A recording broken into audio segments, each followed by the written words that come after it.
chòm cái tay cái chòm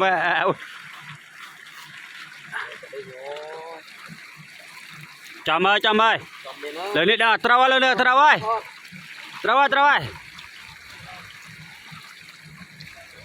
bà trâu lên đi trâu ơi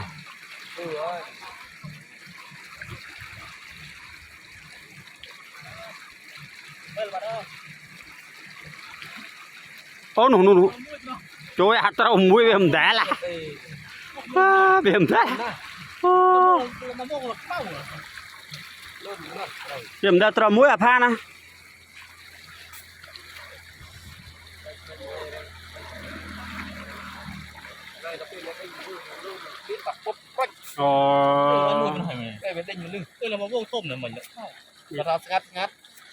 trâu nó cứ trâu mùi cột mê này khai rồi hả